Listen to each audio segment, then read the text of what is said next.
If you've been thinking of getting a new hybrid, well, there's a new player in town. The Ford Territory has been one of the most popular crossovers in the Philippine market. And now it just got electrified.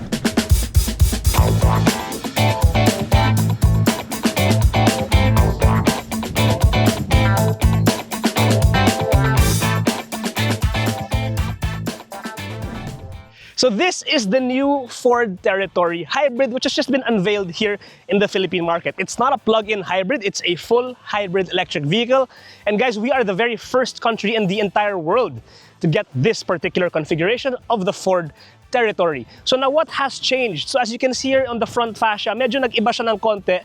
Much more modern, much more futuristic styling. You get this nice LED headlight with a honeycomb style grille, giving it a very sleek yet still slightly rugged appearance. Moving here to the side, the Ford Territory hybrid retains its very familiar silhouette, but it gets here new wheels. These are 19-inch two-tone alloy wheels shod in Goodyear tires. So mas malaki siya compared to the standard non-hybrid Territory, and it gets 235/50 R19 Goodyear tires. So here on the side, one of the defining features na malalaman mo talaga na hybrid siya, nakapaskil talaga dito sa bottom of the rear door, ang hybrid na decal. It also comes with nice silver accents here on the cladding on the bottom of the doors, and you get chrome trims in the form of the door handles and the bezels on the windows. Meron din siyang functional roof rails for you to mount all sorts of equipment for your outdoor adventures. Moving on to the rear of the Ford Territory hybrid, you get the familiar taillights, albeit these are slightly redesigned. They are LED and they are slightly sleeker and more aggressive and athletic looking than that of the non-hybrid. There is blacked out Territory lettering here under the Ford roundel, the Ford emblem, and of course, a hybrid logo here, just to let people who are following you around know that you are indeed driving a hybrid. So this is the Titanium X, the top of the line version. It gets a few aesthetic enhancements over the more affordable base model hybrid, which is the Trend, which we'll talk about a little bit more later on. Okay, before everything else, I'd like to ask you guys to like, comment, share, and subscribe to our channel. It helps us continue making content for you guys to enjoy and to learn more about the latest and the greatest offerings in the Philippine automotive industry. Now let's talk about what powers the Ford Territory hybrid. So here we have a 1.5-liter inline-4 engine mated to an electric motor. So the internal combustion engine makes a claimed 150 horsepower, while the electric motor does 218 horsepower combined. We don't have the official specs yet, but they say it's around 240 plus horsepower. Torque, you are looking at around 315 Newton meters of torque. So that is a lot of go juice from this compact and efficient powertrain. So it actually rivals some of the other crossovers of this segment in terms of power. Mas malakas siya compared to other mainstream crossovers of the same size, all while promising very, very reliable performance due to the hybrid powertrain. Okay guys, pasok tayo sa loob ng new Ford Territory hybrid. Start natin siya. Push start, just like the non-hybrid version. But unlike that version, there's no sound, no starter motor kicking on. Just silence, and you just hear the aircon go on. So everything here, Ford says, no, they improved on the interior to make it much more user-friendly. And as you can see, kakastart ko pa lang ng kotse, no need to do anything, automatic, nag-connect na siya sa Apple CarPlay. So good on Ford for that. Now, I don't know if you just heard that, but the internal combustion engine just powered on. So right now, it is charging the battery, because as we drive along later, we'll talk about some of the technical side of the engine, the clever engineering that Ford has put into this car. At certain speeds, when the battery is less than 45%, it uses the internal combustion engine to charge the battery, and it uses what's called a traction motor, or just an electric motor, to power the front wheels. So that's how the hybrid system of this car works. But before we get into the technical details, let's first admire this interior. So this is the top-of-the-line Titanium X model. It gets nice yellow stitching across the entire interior, giving it a very sporty look. Itong manibela natin, meron siyang parang satin magnesium finish here at the bottom with perforated leather and baseball stitching. Napakaganda niya, guys. And here are the door cards. This is not leather. This is like a soft touch plastic textile material, but you still get this stitching over here that gives the interior such very nice continuity. as well as here on the bottom part of the dashboard. Aircon controls are integrated into the infotainment display, which as you can see, napakalaki. This one big screen here doubles as your infotainment and as your instrument cluster. The aircon vents are manually controlled, which dapat lang. It makes it very easy for you to point the aircon. And you get wireless charging here, very easy to use. Wireless Apple CarPlay, wireless Android Auto. Now when selecting your drive mode, just like the modern selection of plug-in hybrids and hybrid vehicles today, you get a dial here with your park, reverse, neutral, and drive. You get an electronic parking brake and auto hold assist. Volume controls are done here. And you also get leather seats, white perforated leather in the middle, and black here on the side with the yellow stitching. And this particular variant, the Titanium X, meron siyang cooling seats. So perfect siya pagka, let's say, nabilad yung auto mo sa araw, babalik ka, di mo kailangan antayin lumambig yung kotse kasi may aircon yung upuan. So nice touch. Okay, so now here in the center console, you get wireless charging as well as a rudimentary set of aircon controls here. For a more detailed deep dive on the aircon, you have to refer to the infotainment screen. You get a nice container for your sunglasses, and you can convert these to cup holders too. May lumalabas ito sa gilid para maging cup holder siya. When you're not using it, you can just cover it and it's very neatly stowed away. The center console is very spacious. Marami kang gamit na pwede ilagay dito. You can slide this tray. You can put your phone, your wallet, and a bunch of coins and loose change here if you need it. But if you don't, you can just slide it that way and close this, and you can have access to the deep center console. This car also comes with a large panoramic sunroof. It extends all the way to the back, so pati mga pasahero mo sa likod may enjoy yung sunroof. You just have to press this and hold it. It doesn't automatically slide back, so i-hold mo siya para mag-slide back yung cover. And the sunroof itself can open, pero yung harapan na portion lang yung nag-open. So you just slide this up that way and slide it that way to bring it all the way, letting the fresh air and the sunlight in.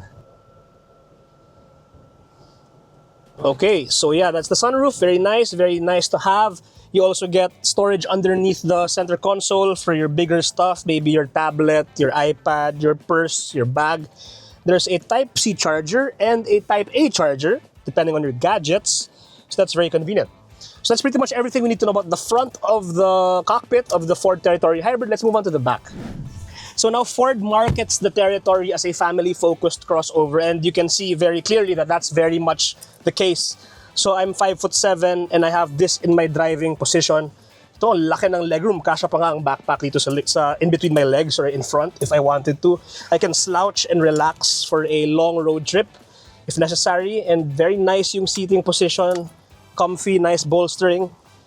It does, however, miss out on the cooling functionality that we find in the front. Pero maganda pa rin yung interior, leather with yellow stitching and perforated sa gitna para kahit paano may konting ventilation on hot days. Naman sa gitna, it's the same story. You get 2 aircon vents and 2 USB chargers. Very convenient, nice to use.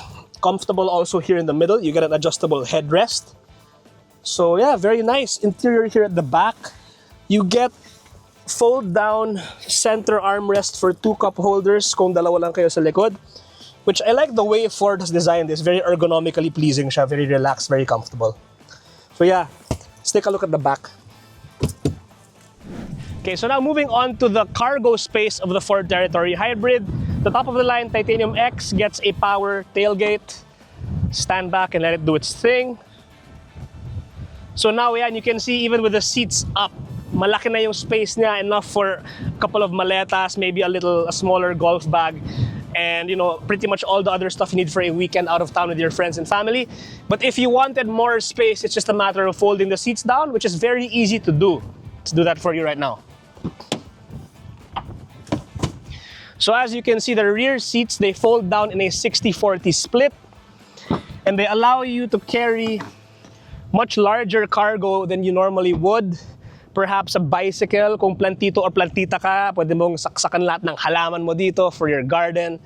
If you like buying bigger things, let's say hardware equipment, tools, all that stuff for your garage, for your man cave, kakasya siya dito.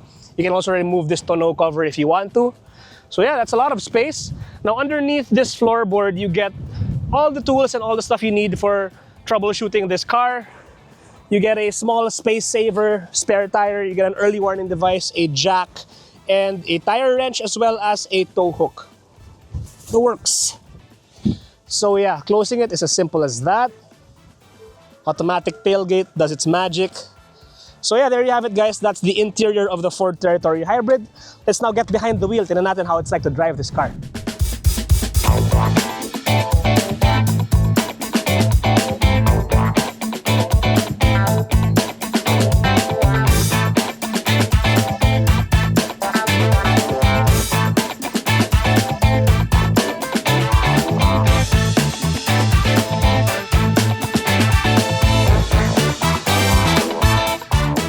Okay, so now we are behind the wheel of the new Ford Territory Hybrid, and just like the old non-hybrid version, it feels the same dimensions-wise. It measures in at 4.685 meters long, 1.935 meters wide, and 1.706 meters tall. Ground clearance is a respectable 185 millimeters, while the wheelbase, just like the non-hybrid, is 2.726 meters.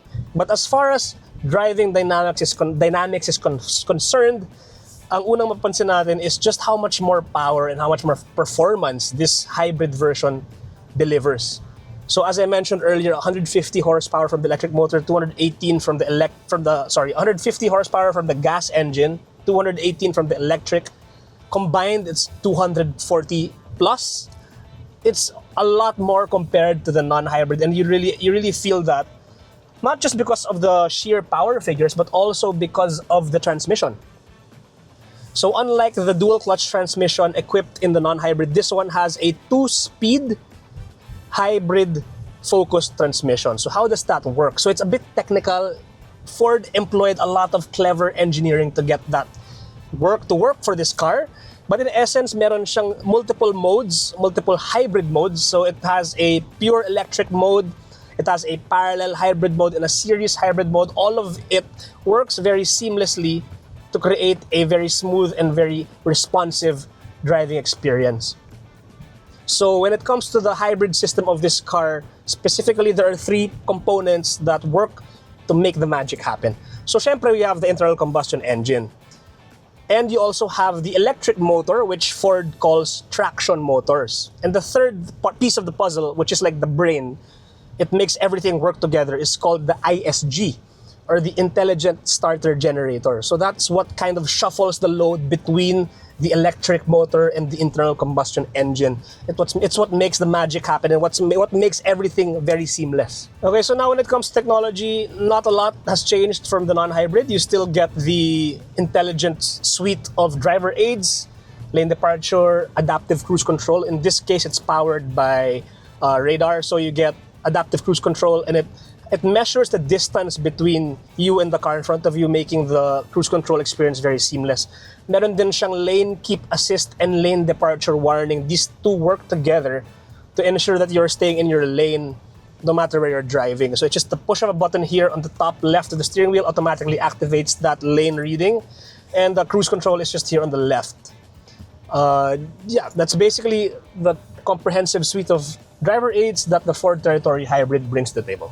Okay, so you'll notice that the Ford Territory Hybrid is a bit more expensive than other crossovers of its category, and that's largely because of the technology and the suspension and the handling. So this car gets McPherson struts up front and multi-link independent suspension at the rear. So that's much more articulation and much more stability than a rudimentary torsion beam setup. And you really feel that when driving on twisty roads and undulating hills like we have here in Villar City. Acceleration-wise, it's a lot more juice compared to the non-hybrid. You're looking at a 0 to 100 time of less than 10 seconds, and that's very respectable, especially considering how much space and how much practicality you get in this platform. Okay, so the Ford Territory Hybrid, it introduces a new piece of tech that Ford has just rolled out, specifically just on this car for now, and it's called comfort braking. So what is comfort braking? So as the name suggests, comfort braking will make use of the car's electronic brake force distribution, or EBD, to sort of soften out that initial bite when you brake. So alam mo, pagka nag-emergency brake ka, diba, sobrang lakas ng body roll forward. So what that does is it neutrals the initial bite, prevents the car from pitching forward under heavy braking, and just smoothens out the entire experience. Hindi masyadong mabubulabog yung mga pasahero mo, tsaka yung mga cargo mo sa likod, it won't really shuffle around. Now, the nice thing about that feature is pwede mo siyang enable and disable whenever you want. So let's say you're driving up a twisty road and you really want to enjoy the dynamics of the suspension and the chassis of this car, you can disable it to get the maximum response from the brakes. Now, yung maganda dyan, sinasabi ng Ford, it won't increase your braking distance. It just alters the way the brakes are perceived by the people inside the car. So, safety pa rin is number one when it comes to the brakes, of course. And that's good to know that Ford is thinking of those things, allowing us to fine-tune the dynamics of the car according to our liking. Okay, so safety systems in this car, top-notch as usual, as you expect with Ford. Autonomous emergency braking or AEB comes standard, blind spot monitoring, everything. The works are there. Airbags, you get 2 airbags, driver, passenger, curtain, and rear. So that's a total of 8 airbags, comprehensive. Makes sure that all of your passengers are safe in the event things go sideways. So yeah, kudos to Ford for that technology. When you're parking the car gets 360 camera. This top-of-the-line titanium X model gets front and rear parking cameras with proximity sensors. So you won't have to worry about making tansya looking through the hood like that, because the camera will appear here on the infotainment display, making it easy for you to park, to back out of parking spaces with ease. So of course, it's important to note that at the end of the day, this car is an economy crossover, family-oriented. So it's not really performance-focused, so it's only front-wheel drive.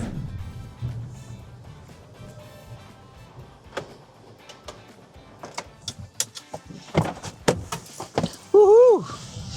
What a nice and pleasant drive. So there you have it, guys, our first ride preview of the Ford Territory Hybrid. So wala muna tayong ratings, wala muna tayong final verdict of this car because we need to have a full-on test drive of this before we can give you our thoughts on it. But our first impressions are undeniably very, very positive. This thing is shaping up to be one of the most exciting hybrids in the crossover segment. That I can say for sure. So yeah, well, I'm gonna ask you guys to stay tuned to the garage for our full written preview of this car. Until then, like, comment, share, and subscribe, and thanks for watching.